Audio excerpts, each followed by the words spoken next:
Welcome to Bituminous Kole. April 1, 2026. April Fool's Day, the 50th anniversary of the establishment of Conrail. That day has a lot of meaning to a lot of people. To some, there was a happiness at the merciful end of Penn Central.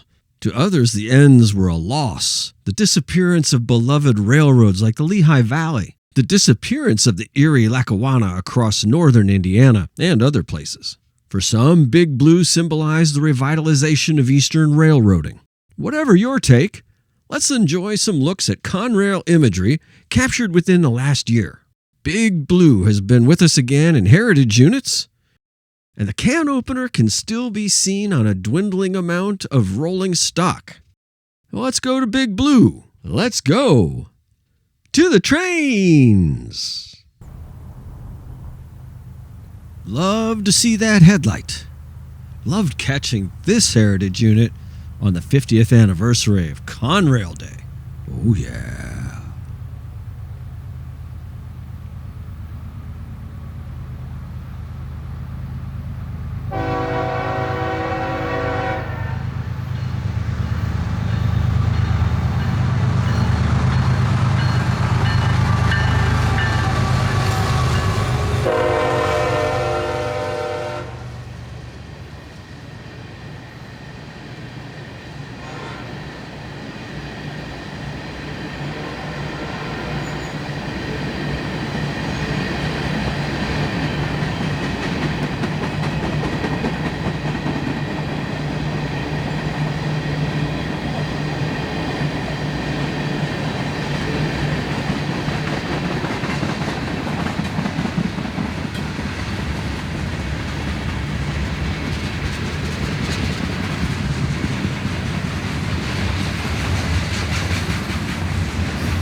Oh yeah, that was a very happy catch. And not just the unit. I mean, that was a nice train. Good stuff. All right, I'm in Carlisle, Ohio. And it's Conrail Day, April 1st, the 50th anniversary. And I got my wish. I've been tracking Conrail units, heritage units, for the last 2 or 3 weeks. And they had largely not been words are hard. They had largely not been in Indiana. And so like, man, am I gonna have to go to Georgia and see one of these things? You know, I really want to catch it before the 1st. And there were a couple of them running through Indiana. One went on the LIRC, blew my mind. The day I was at Muncie having a great time shooting with everybody there. No regrets about that, by the way, but then you find out like, oh, that was going there and no chance to catch up with it. And I kind of threw in the towel that wasn't even going to happen then. And I was a little bummed today because the Pennsylvania position lights got yanked down at CP Dale. And so I'm like, what do I want to do? I went and had lunch and I opened up the Heritage Units app. Saw that CSX's Conrail unit was coming out of Queensgate Yard. Like, all right. Today's the day, the 50th anniversary. Oh yeah, I'm running. I'm going to get this thing. This shall not pass. No. And I went to Hamilton, Ohio first, which is north of Cincinnati, and I had missed it. I had taken a calculated risk that I'd be able to get there and intercept it before arrival. It didn't. I went, okay, am I going to go all the way up to Lima now or what? And I looked at the map. I said, nope, I'm going to go to Carlisle, Ohio, because I believe that train's going upgrade primarily coming out of Cincinnati, right? The river, it's got to come upgrade, so it's going to be slow. All right, I think I can do this. And I had never been here to Carlisle. I got to say, I like it. Let me pull this up. I mean, I'm sitting at a park bench here right at trackside, and there's parking right there. You want to watch a train, there's a strip of parking available right there. I like that. So this was a very suitable place and great, and yeah, couldn't be happier with that. I had a nice chat with Evan, who was here watching the train too. So hey, we took a pretty sour day and made it pretty great. On Conrail Day, April Fools, forsooth, 50th anniversary of the establishment of Conrail, and saw a Conrail unit. My cup floweth over. Let's take a quick look at the checklist. Bituminous Kole CSX official checklist number 4.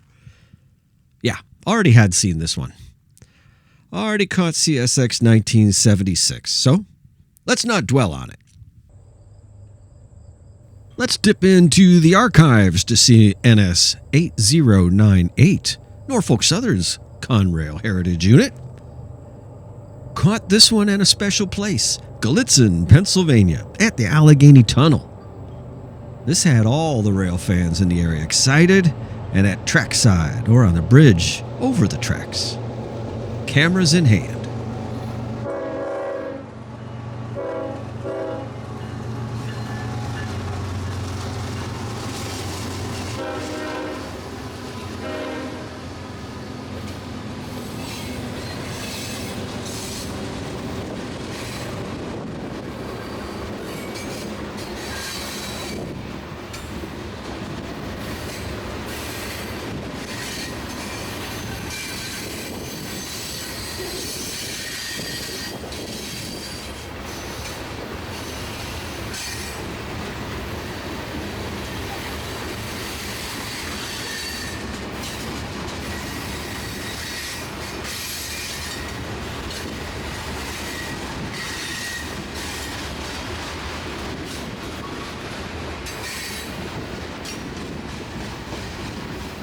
Yeah, this was one of the better catches at Gallitzin. This was mid-September, and already there were some fall colors, all of which looked great with big blue next to it, and all those orange stone hoppers. And the train's helper service, too. So many of the trains, the majority of the trains passing this area had helpers or DPUs, or both. This one had the rear end DPUs. They call them helpers there.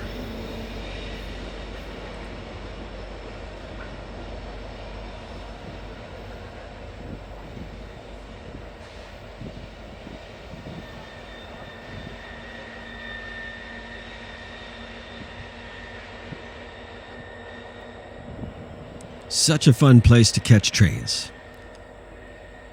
Can't wait to return once again to the Tunnel Inn at Gallitzin, Pennsylvania.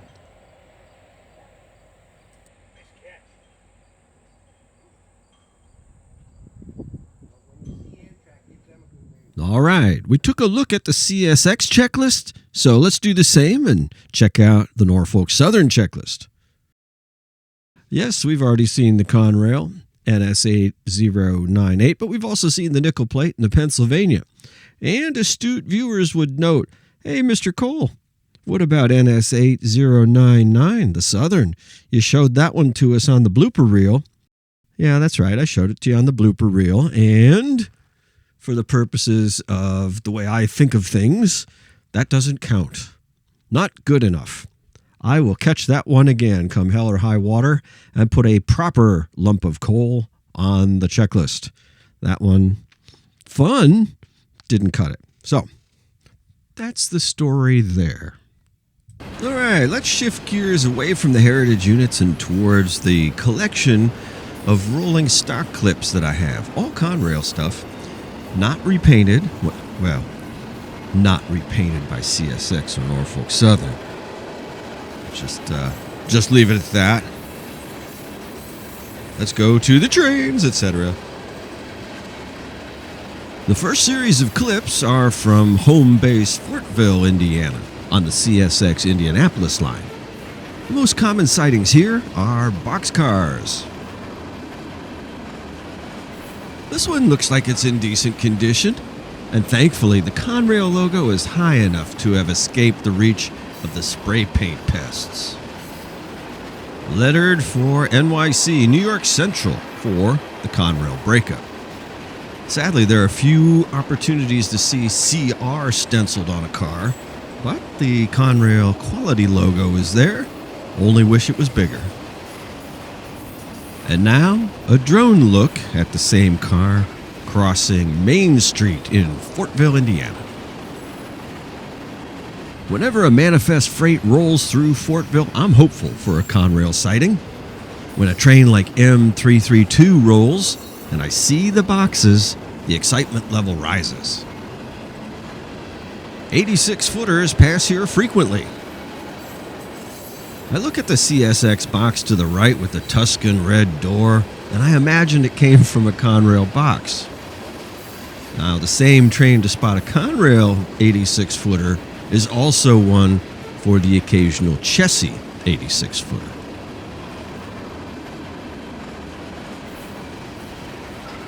Sometimes one CSX train can give you all the New York Central feels.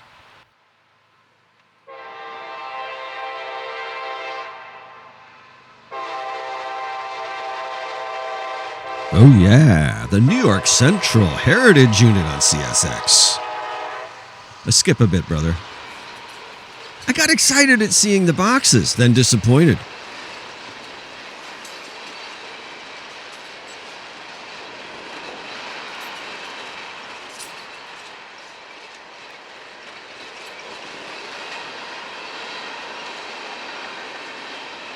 Hey, dump truck, you're in my way.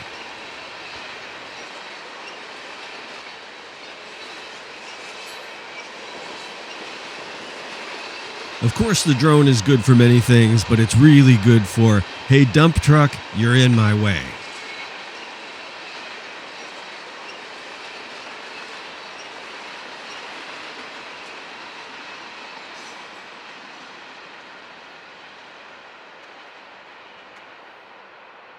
Now that was Fortville, but it was State Route 13. Now back to the area around Main Street. We've got a boxcar right up front.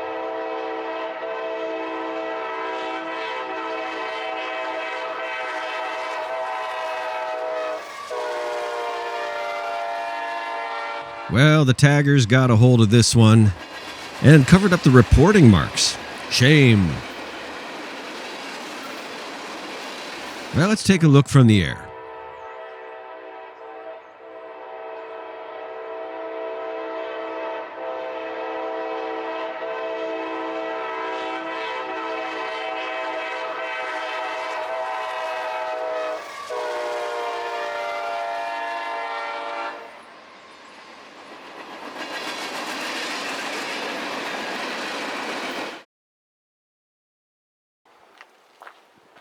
What a day.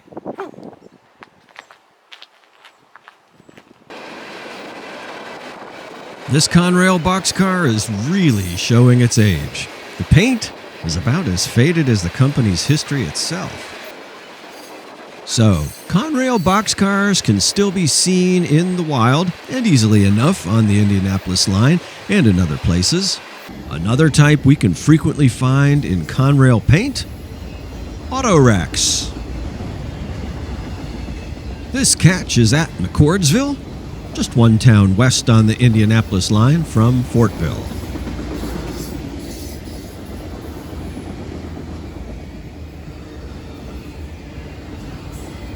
Now, here's an exciting train. Worth freezing my fingers off for, I tell you.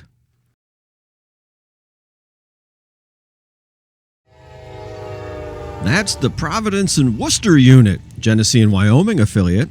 It's painted to celebrate the 250th anniversary of the Declaration of Independence. It's being towed out east to their tracks. A lucky catch. Now, I mentioned seeing Chessie. What have they done to Chessie? Poor Chessie. Psst, Mr. Kole, we've moved on to Autoracks. Conrail Autoracks. Right, a Conrail Autorack.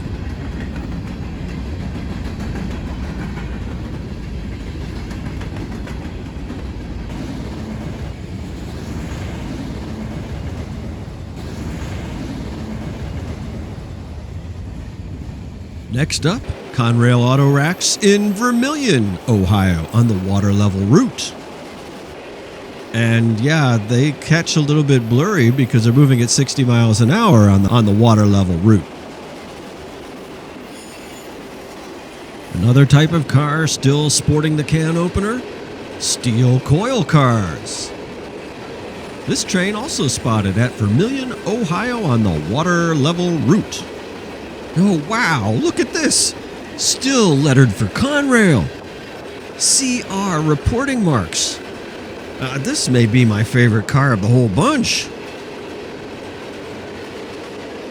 That's the only coil I have in my collection because steel coils really don't run in Indianapolis very much.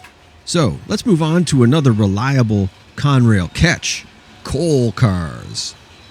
Now, we don't see many coal trains in Indiana either, but there are many in Pennsylvania. So, I saw many on Norfolk Southern at Gallitzin, Pennsylvania, at the tunnel.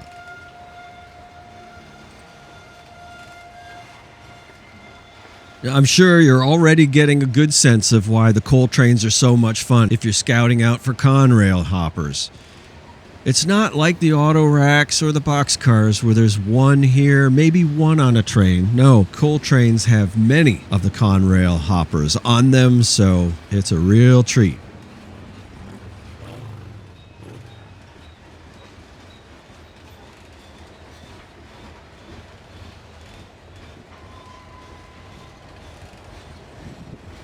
And of course, the coal trains always have DPUs and or helpers, like this.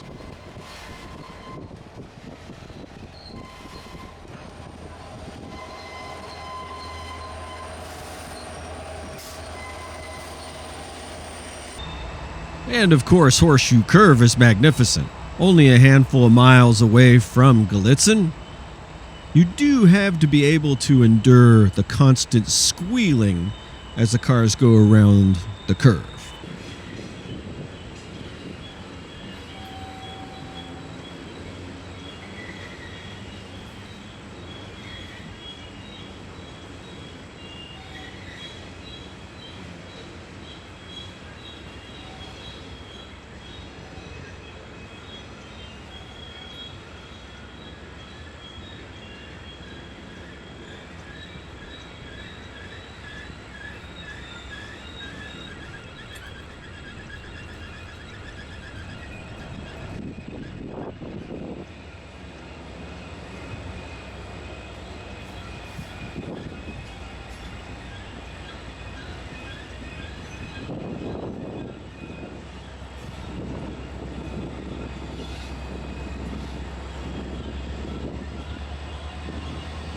In addition to a lot of Conrail hoppers, Horseshoe Curve offers the return of the helpers.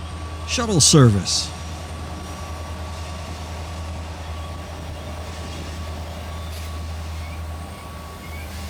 It's kind of funny. You can tell that as I'm shooting this, I'm struggling with, do I follow the helpers? Do I follow the Conrail hopper? And then I realize, oh, there's another Conrail hopper. And I have the same dilemma again.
Well, it's 2026 and I still have this guy. Now, I didn't work for Conrail. I was a contractor doing land survey work and land acquisition for utility companies, and there were a lot of fiber projects that used Conrail's rights of way, and they made deals for the use of the corridor. So I would go out and survey and do map planning, looking for obstacles. So while I wasn't an employee, I had to do all the safety training and was escorted by Conrail crews. And when they discovered I was a rail fan, they looked past that and then gave me this, and I still have it. So Now, I'm also thinking back to Conrail days in the 90s there, because I lived on a Conrail line, the Pittsburgh line, the line between Pittsburgh and Cleveland. And there were a heck of a lot of trains that went over that double track main. The Wheeling in Lake Erie, coincidentally, was parallel to it there. And I think back to the cars that I saw in the 90s. And we're talking a period that was 15 to 20 years after Conrail had absorbed Penn Central, Lehigh Valley, Erie, Lackawanna, and the others. Well, now I showed you this video with all this rolling stock that still has the Conrail markings on it, and it's more than 25 years after Conrail was split up between CSX and Norfolk Southern. So it was a shorter period of time, and I was seeing a lot more of those cars from the pre-Conrail era. In particular, I saw a lot of EL, Erie, Lackawanna ore jennies. There were ore trains that were still moving back and forth between Cleveland and Pittsburgh at that time. And you'd get a sprinkling of EL jennies in there, and it was always exciting to see those. I remember seeing an awful lot of PC hoppers. I don't see any Conrail hoppers anymore. Don't know what happened to them. Oh, and the other was Gons. You'd see PC Gons everywhere. You realized, okay, they're not going to repaint Gons. But I don't see Conrail Gons anywhere anymore. Don't know what happened to all those, but I don't see them. I know that much. Anyhow, I hope you enjoyed this look at Conrail. I had a lot of fun putting it together. I had a fun but frustrating time chasing the Heritage Units. Glad to have caught one on actual Conrail Day, April 1st, 2026, the 50th anniversary of the formation of Conrail. Had a lot of fun. Hope you enjoyed it too. So, join me again on another edition of Bituminous Kole, and I'll take you to the trains.